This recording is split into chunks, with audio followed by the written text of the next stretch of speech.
and welcome to Life with Jane.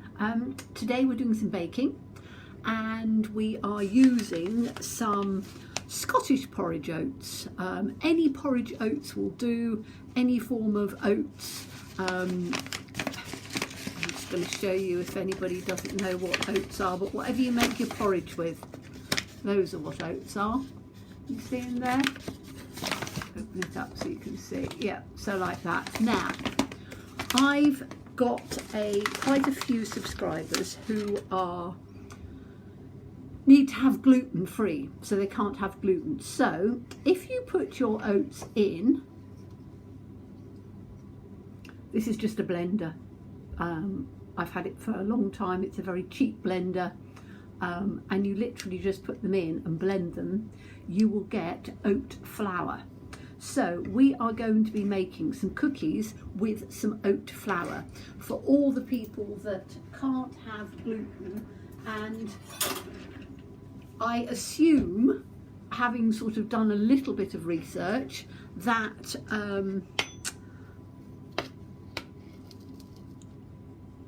oats are gluten free because it's the flour, wheat and things. So we are going to put 6 spoonfuls. This is an ounce, so 6 ounces. 1, 2, 3, 4, 5. Get a spoonful out like that. 6. Okay, so that's 6 ounces of the oat flour that we've made. Now, I believe you can buy oat flour, but it's quite easy to sort of make it. And it's a rough mix only because my, my blender is not the greatest. If you've got a good food processor, you can get it really fine, but it's pretty fine. So to that, we are going to add 2 ounces of butter or margarine, and we are literally just going to rub this in. So I'm just trying to, it's quite hard, it's come straight out of the fridge. I should have really softened it first, but it doesn't matter because we are going to be, just get a knife and cut this down. As you know, I cook real time as I cook, so you get to see me as I would do it straight from home. I don't tend to research, I don't tend to practice, cut, edit, do any of those things. I just do it as I am. So we are going to, it's quite hard, this butter. So we're going to, and as I say, you can use margarine if you want. You can use softened margarine, whatever you really want to use, but I've got this, so I'm using this one. And as I say, you just want to rub it in well. So just rubbing this through until it resembles, whenever you're rubbing anything in, it's until it resembles fine breadcrumbs. So you can see at the moment it's not breadcrumby at all. It's a bit lumpy, but by the time we've finished, it will resemble fine breadcrumbs. So we keep just rubbing it in. I'm quite pleased with these, the way these oats have gone.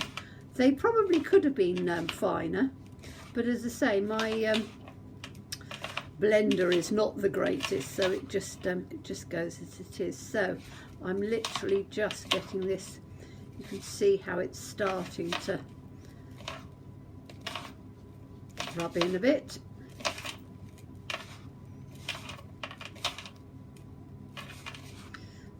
Just take this, keep rubbing it in until we've got it to our fine breadcrumbs. It's almost there now. Doesn't matter if it's a little bit. There we are, it's almost getting there. Can you see how we've got a few little lumps on there, but very few. The rest is sort of rubbed in, most of it. So I'm just taking these bits here where you can see the little bits of flour? just rubbing them between my fingers so we can get them all rubbed in. And it'll take a, you know, couple of minutes, but that's what baking's like. You rub things in for flour, for pastry rather. Right, that's going to do for me. I don't think I need to rub this in much more. Okay, so I'm just going to wipe my hands for a minute so I can get them clean. I've got my sink with some warm water so I can just clean everything off as I go, so it doesn't look that bad. I've got with a tea towel, just dry my hands up. Okay, right, so we now need to add, get my recipe thing off the floor that I've just knocked on the floor. We need to add 4 ounces of sugar, so 4 spoonfuls of sugar. And again, as long as you use the same thing, so this is 4. 1, 2, 3, 4. So it's relatively sweet, but it is going to be a biscuit, or for our American followers, a cookie. We call them biscuits over here in the UK. And you can see on here, let me just get out of my light, that it's reasonably blended in. Okay, then I'm going to add, these are a few, now you can put chocolate chips, you can put raisins, currants, dried apricots, anything you want. I happen to have some cherries, so I'm going to put some dried cherries in. Now what I'm going to do is I'm going to just put some flour in to coat the cherries a little bit. Now I've chopped them up fairly finely, but if you do that, then it means that they don't bunch together when you put them all in, and also they tend not to sink to the bottom. If you've got any fruit that is what I call sticky, so glacé cherries like this are quite sticky. Let me show you the cherries. Now have I got them in? Here we go. That's the cherries they are. So they are glacé cherries, come in a little pot, and I've just put a couple of ounces in there. You don't want a whole amount, a huge amount. You just want a few in there to just add a little bit of extra something to your mixture. So there we are. And I want them to be split up a bit. Can you see how I'm trying to break them up? Because I want everybody to have a little bit of cherry in each one. But as you can see, because they are what they call glacé cherries, if you don't give it a bit of a mix up, then you will find that they will clump together, and we don't want them clumping together. Okay, so now we need to add our wet ingredients. So we need 1 egg. Before I do that, I'm going to just put a teaspoon of baking powder in. Just grab my baking powder. Now, the reason I'm putting baking powder in is because there is no gluten in oat flour. So, and also there is no raising agent in it. So we want our biscuits to be nice and light. So a spoonful of baking powder over the top will just, while it's all wet, then we can just mix it all in, will just make it rather nice. In fact, this is going to be a huge quantity of biscuits. Could have made a smaller batch, but that'll be fine. Right, okay, so the egg, I am going to break it and just put that there a minute. Get a bowl. Okay, so I'm going to break the egg into a bowl.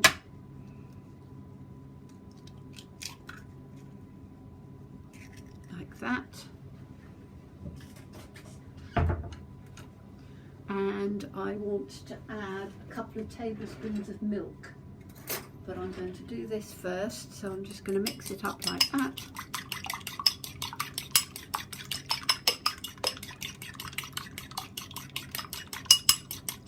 So we just need to put the milk like that, and then I need to just add a couple of tablespoons of milk. Now, whatever milk you've got, this happens to be semi-skimmed because that's what I've got, so a couple of tablespoons of the milk, and that just gives, I'm keeping the milk out because if we need any more, you can just add a little bit more in there. Then you need to beat it in so that the egg is mixed in quite well.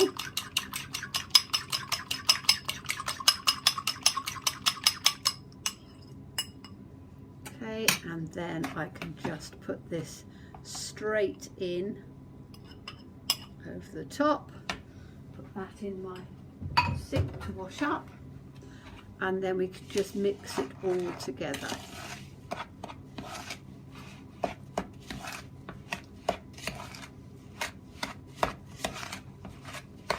And you need to just mix it very well.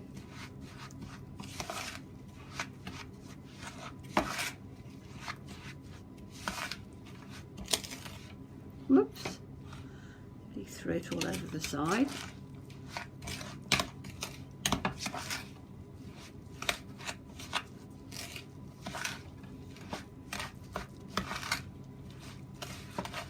Now we have the egg to help bind things together, and we have the baking powder as a raising agent, because if we used ordinary flour it would be easier because there's raising agents in most flour, so you don't need to, if you're using self-raising flour, you don't need to add any in. Now this is a little bit wet, but it'll be fine. I probably could have, in fact I've got a little bit more of the oats, haven't I? I'm just going to add just a little bit in there because I think I was a little bit over generous with the milk. So again, depending how wet your mixture is, you can add it in or not. So as I say, I probably would have only needed a spoonful of milk rather than 2, so I'm just adding, I had got some more flour, so I'm just adding the oat flour because you want it to be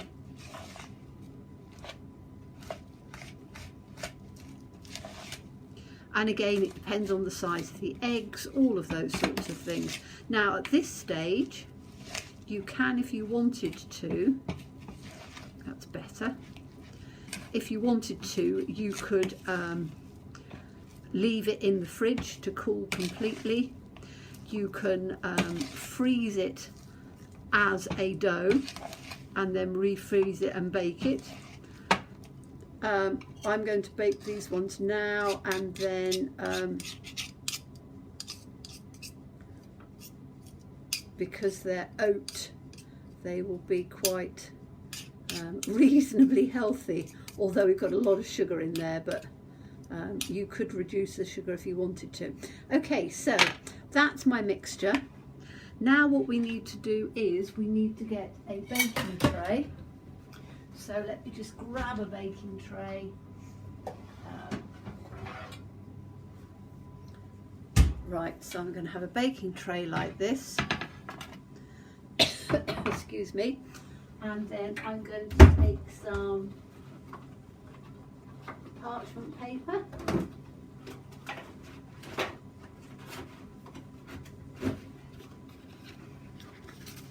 Baking paper, parchment paper, whatever you call it, baking paper. And I'm just going to take enough to go across like that. just going to put it on like this. Now, I've got, somebody told me a great trick with baking paper, that you can, if you scrunch it up like this, scrunch it up,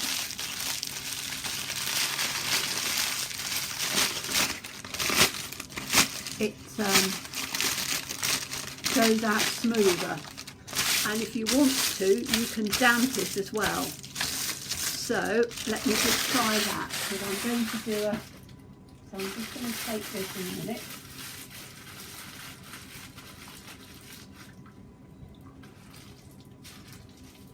Okay, so if you,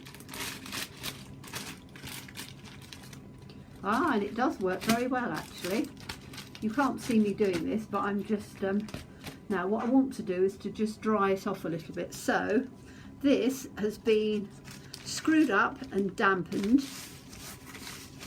I'm just drying it off now, but it makes for a very easy, look at that, see?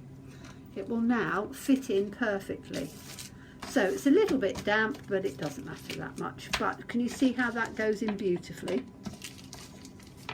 So look at that, perfect. Right, so what I need to do now is, I'm going to take another spoon. So 2 spoons. Let me see, make sure that you're in like that. Yes, you are. I can do it from here. So I'm just going to, with the 2 spoons, pick up a small amount of the mixture, and we're just going to put it in on there. And there should be a little bit of cherry in each one. Now we need them reasonably far apart because they will spread.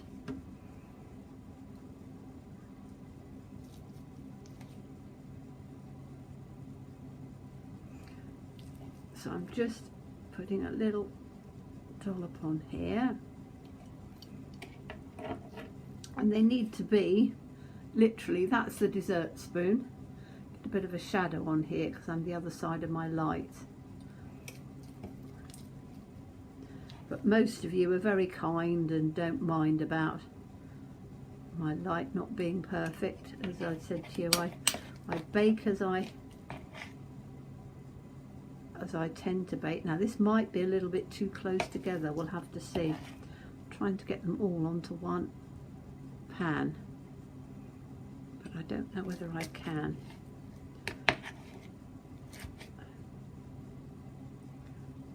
This one here, putting them in 3s, and then we'll see how many we've got, because as I say, they will spread.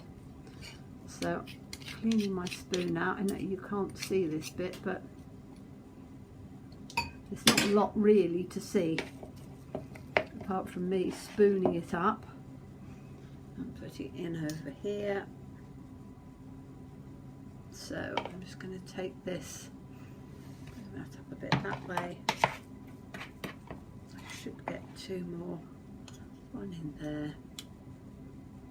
I think that's got too many cherries in that one. And this has probably got too many.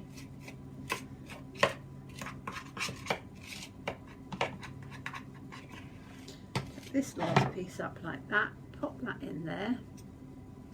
Okay, so how many have we made? We've made 3, 6, 7, 8, 9, 10, 11, 12, 13, 14, 15. 15 biscuits or cookies. So I'm just going to pop these in the oven for about 10 minutes on gas mark 4, 5 or 180 degrees Fahrenheit. Don't know what it is Celsius, you'd have to convert that and look it up, but I'll be back when they're cooked. Hello, well they've just come out of the oven and they're exceptionally hot, and I'm literally just putting them, I've got a palette knife and I'm just taking them off of the tray. You can see underneath they're beautiful and golden as well. So I'm literally just putting them on a tray or a plate, and they can just cool. Put them on top of each other until they've dried. If you've got a wire rack, you can put them on a wire rack. I'm literally just putting them in on here, but you can see they've spread and made quite nice looking cookies or biscuits, and you can then put them in a, once they're completely dried and cooled, so they'll be lovely and crisp, you can then put them into an airtight tin, and they will last for, well, depending how many you eat, they will last for a good few, well, up to a week, I would think, probably. Okay, so let me just move that out of the way. Ooh, that's a bit hot. Okay, and then these are our beautiful, let me bring them up so you can see them more closely. They're a nice golden brown colour, which is lovely. They are exceptionally hot, but they've got a crisp outside and then a nice sort of chewy inside with the cherries on. So I hope you enjoyed that. I hope you'll give them a go for everybody that's gluten-free. And I will be doing a few more recipes, I think, gluten-free to try out, so you can see those as well. But hope you enjoyed those ones. As always, please stay safe and well. Please be kind, and look forward to seeing you again soon. Bye-bye.